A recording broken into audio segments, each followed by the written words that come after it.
Here today I wanted to show you AEE's action camera. This is their S71T Plus. This is their first 4000K action camera. It's actually one of the first ones out there in the market that shoots at 4000K along with the GoPro.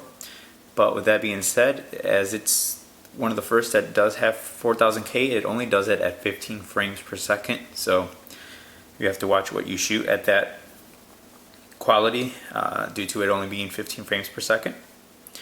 But it does shoot also at 1080p at 60 frames per second, 30 frames per second, and also 720p and 120 frames per second, which allows you to do slow motion video recording, and so on. It does also the 60 and 30 frames.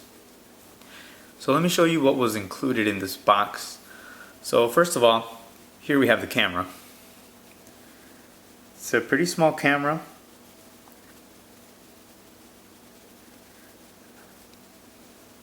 This is the battery on the side, and here's where the screen's going to connect to.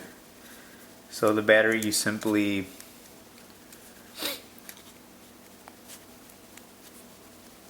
release the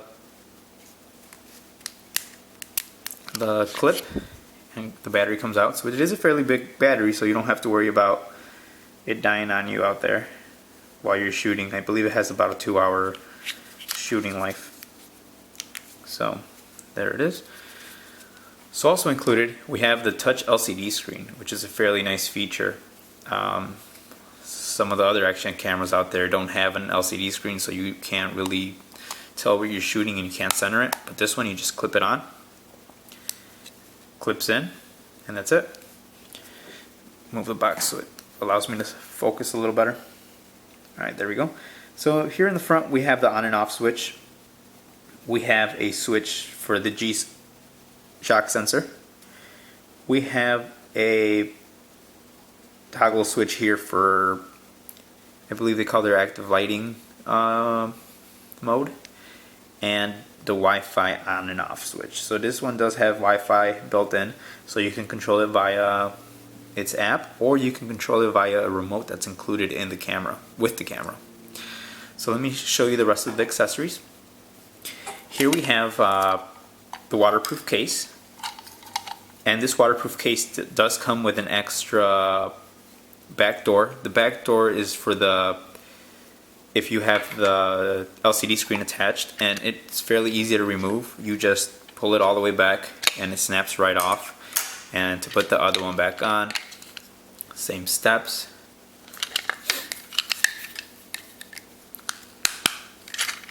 And it comes on. So let me show you how the camera looks inside of the case. It fits fairly snug in the case, so you don't have to worry about it moving around. In the front, it does have a glass front, so you don't have to worry about any condensation while you're down in the water. But here's the actual camera with the case itself. It's a fairly nice rugged case. To get to the buttons, it's fairly easy. You do have to turn it on before you put it in the case, because there is no access to any of the switches. You only have access to the front one right here, which is the one to begin recording, and the two that are up here, which one is to take pictures and one is to stop the recording. Also from the case, you have the ability to look at the information screen here if you don't happen to have the display on, and we have the display, which is shown here. And to remove the case on and off, you simply pull the tab here from the bottom and it comes right off. So on to the other accessories it came with. It also came with a little plate here which you can mount to your vehicle or a helmet or things like that. It actually came with two, so it allows the camera just to slide in with the accessory that it came with. So it just, like I said, simply just slides in. So depending on what you want to put it, if you want to put it in a car or some helmet. Also included, we have a remote. This is a remote that works off of Wi-Fi with the camera. So here we have the same 3 buttons that I showed you earlier. We have the recording, the shutter to take pictures, and the button to stop recording. So it's fairly easy to connect. You just hold the button and it connects onto the camera. In the back we have its charging buttons here. It has its own little charging dock, so to charge it you just place it on and you charge it with the micro USB port.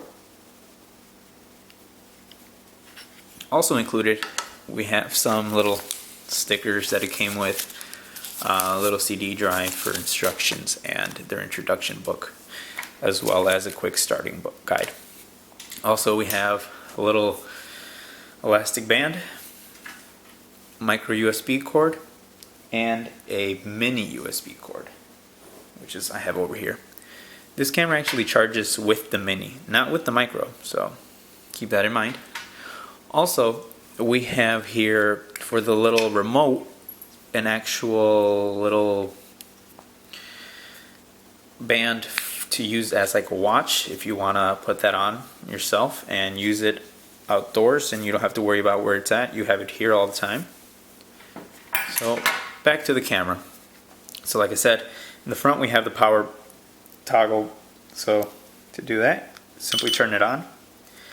On the camera we have these 3 indicators that show you when the camera is recording, which is here, here, and here.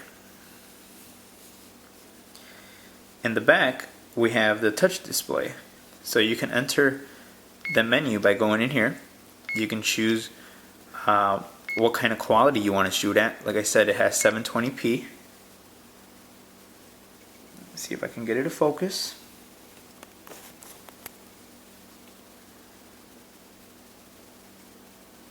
Sorry, I can't get it to focus, but I'll read off what it has. It's the 720p is at 120 frames per second and 60 frames per second, and then we have 920p, 1080p, 2.7K and 4000K. The 4000K and the 2.7K you can shoot at different aspect ratios. You can do 17:9 or 16:9. So within here you can also change the the shooting angle. You can rotate the camera if you have it mounted on something that needs to be flipped over upside down. You can just flip it over from there and it flips over the image. Let's see, what else do we have here in the menu? It has the settings for the actual camera, and then we have the back button, so it lets you do how bright you want the screen and so on. The camera features, it lets you choose between the different settings for the actual camera. It does shoot at 16 megapixels, sorry, not bytes. But that's really it about the camera. Like I said, it starts shooting. You press the green button and it starts shooting. Now let me go back. So I'll hit it. You hear the click. The timer starts. It signifies that it's recording by the green light here, the green light here, and the green lights here and here. So depending on how you have it mounted, you can always tell that it's on. And the information on top also tells you that it's recording. We've been recording for 22 seconds. So that's basically it. I'm going to try to shoot some video in the different video qualities, and I'll post those on YouTube separately so I don't alter them in any way, and you can check them out. I'll try to put the links within my review, but that's basically it. AEE's S71T Plus action camera.